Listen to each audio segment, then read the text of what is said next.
Hello friends, welcome to my channel. ഇന്ന് ഞാനിവിടെ ചെയ്യാൻ പോകുന്നത് നല്ല അടിപൊളി മാംഗോ പുഡിംഗ് ആണ്. അപ്പം നമുക്ക് എങ്ങനെയാണ് ചെയ്യാൻ നോക്കാം. ഞാനിവിടെ ഒരു 3 പഴുത്ത മാങ്ങ അരിഞ്ഞു വെച്ചിട്ടുണ്ട്. അപ്പോൾ നമ്മൾ ആദ്യം ചെയ്യേണ്ടത് ഈ മാങ്ങയും പഞ്ചസാരയും കൂടി ചേർത്തിട്ട് ഒന്ന് ബ്ലെൻഡ് ചെയ്തെടുക്കണം. അപ്പോൾ ഞാനിവിടെ 1 കപ്പ് പഞ്ചസാരയാണ് എടുത്തിട്ടുള്ളത്, കാരണം ഈ മാങ്ങയ്ക്ക് ഇത്തിരി മധുരം കുറവായിരുന്നു. അപ്പോൾ നിങ്ങളത് ചെയ്യുമ്പോൾ അതിനനുസരിച്ച് മധുരത്തിനനുസരിച്ച് നിങ്ങൾക്ക് പഞ്ചസാര ഇടാം. ഞാനപ്പോൾ അതൊന്ന് ബ്ലെൻഡ് ചെയ്ത് എടുത്തിട്ടുണ്ട്. ഇനി ചെയ്യേണ്ടത് 2 കപ്പ് പാലൊഴിച്ച് നന്നായിട്ടൊന്ന് മിക്സിയിലിട്ടൊന്ന് അടിച്ചെടുക്കണം. അപ്പോൾ ഫസ്റ്റ് 1 കപ്പ് പാലൊഴിച്ച് അടിച്ചെടുത്തതിന് ശേഷം വീണ്ടും അടുത്ത ഗ്ലാസ് പാലൊഴിച്ച് ഒന്നും കൂടെ ഒന്ന് മിക്സ് ചെയ്തെടുക്കാം. അപ്പോൾ ഇനി നമ്മൾ ചെയ്യേണ്ടത് 1 കപ്പ് പാലിൽ 2 ടേബിൾ സ്പൂൺ കോൺഫ്ലവറും കൂടെ ചേർത്ത് കട്ടയൊന്നും ഇല്ലാതെ നല്ലതുപോലെ ഒന്ന് മിക്സ് ചെയ്തെടുക്കണം.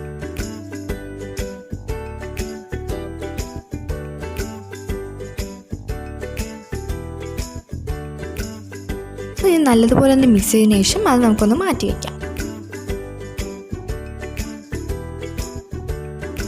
ഇനി നമ്മൾ മുന്നേ മിക്സിയിലിട്ട് അടിച്ചു വെച്ചിരിക്കുന്ന ആ മാങ്ങയുടെ മിക്സ്ചർ നോൺ സ്റ്റിക്ക് പാനിലോട്ട് ഒഴിച്ചു കൊടുക്കാം.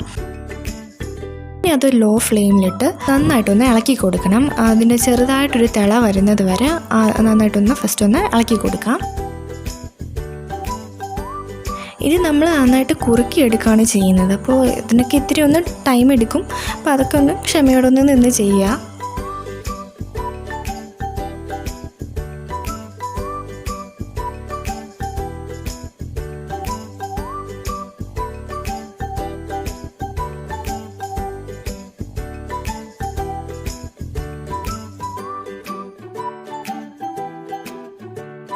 അപ്പോൾ ഇതൊന്ന് നന്നായിട്ട് തിളച്ച് വരുന്നുണ്ട്, അതിൻ്റെ ബബിൾസൊക്കെ വരുന്നുണ്ട്. അപ്പോൾ ഈ ടൈമിലാണ് നമ്മൾ നേരത്തെ മിക്സ് ചെയ്ത് വെച്ചേക്കുന്ന ആ പാലും കോൺഫ്ലവറും കൂടി ചേർത്തുള്ള ആ ഒരു മിക്സ് ഒഴിച്ചു കൊടുക്കേണ്ടത്. അപ്പോൾ നമുക്കത് ഒഴിച്ചു കൊടുക്കാം. അപ്പോൾ ശ്രദ്ധിക്കേണ്ട ഒരു കാര്യം, ഇത് ഒഴിച്ചു കൊടുക്കുമ്പം തന്നെ അതൊന്ന് ഇളക്കി കൊടുത്തുകൊണ്ടിരിക്കണം, ഇല്ലാന്നുണ്ടെങ്കിൽ അത് കട്ട പിടിക്കും. ഇത് ചെയ്യുമ്പോൾ ലോ ഫ്ലെയിമിൽ ഇട്ട് തന്നെ ചെയ്യുക, ഇല്ലാന്നുണ്ടെങ്കിൽ കട്ട പിടിക്കും. അപ്പോൾ ഇതൊന്ന് നന്നായിട്ടൊന്ന് തിക്കായിട്ട് കുറുകി വരുന്ന വരെ ഇതൊന്ന് ഇളക്കി കൊടുത്തുകൊണ്ടിരിക്കണം. അതിൻ്റെ സൈഡിൽ നിന്നൊക്കെ നന്നായിട്ടൊന്ന് വിട്ട് വരും. അപ്പോൾ നല്ലൊരു തിക്ക് പേസ്റ്റ് ആവുന്നത് വരെ ഒന്ന് ഇളക്കി കൊടുക്കുക.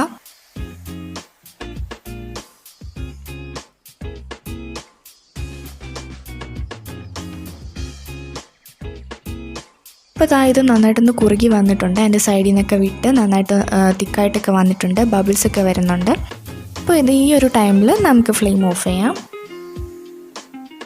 നമ്മളിനി ഇതിനെ ഒന്ന് മോൾഡ് ചെയ്തെടുക്കുകയാണ് ചെയ്യുന്നത്. അപ്പോൾ ഞാൻ നേരത്തെ തന്നെ നമ്മൾ മോൾഡ് ചെയ്യാൻ ഏത് പാത്രമാണോ വേണ്ടത് ആ ഒരു പാത്രത്തിൽ കുറച്ച് ഓയിലോ നെയ്യോ ഒന്ന് ഒഴിച്ച് നന്നായിട്ടൊന്ന് സ്പ്രെഡ് ചെയ്ത് വെച്ചിട്ടുണ്ടായിരുന്നു. ഇനി അതിലോട്ട് നമുക്ക് ഈ ഒരു മിക്സ് നമുക്ക് ഒഴിച്ച് വെക്കാം. ഇനി അതിൻ്റെ ചൂടൊക്കെ ഒന്ന് മാറി വരുമ്പോൾ ഒരു 2 മണിക്കൂർ നമ്മൾ ഫ്രിഡ്ജിലൊന്ന് വെച്ച് തണുപ്പിച്ചെടുക്കുകയാണെങ്കിൽ നല്ല സെറ്റായിട്ടിത് വരും. അപ്പോൾ ഞാനിതൊരു 2 മണിക്കൂർ ഫ്രിഡ്ജിൽ വെച്ചൊന്ന് സെറ്റാക്കി എടുത്തതാണ്. നല്ല ഷേപ്പിലൊക്കെ വന്നിട്ടുണ്ട്.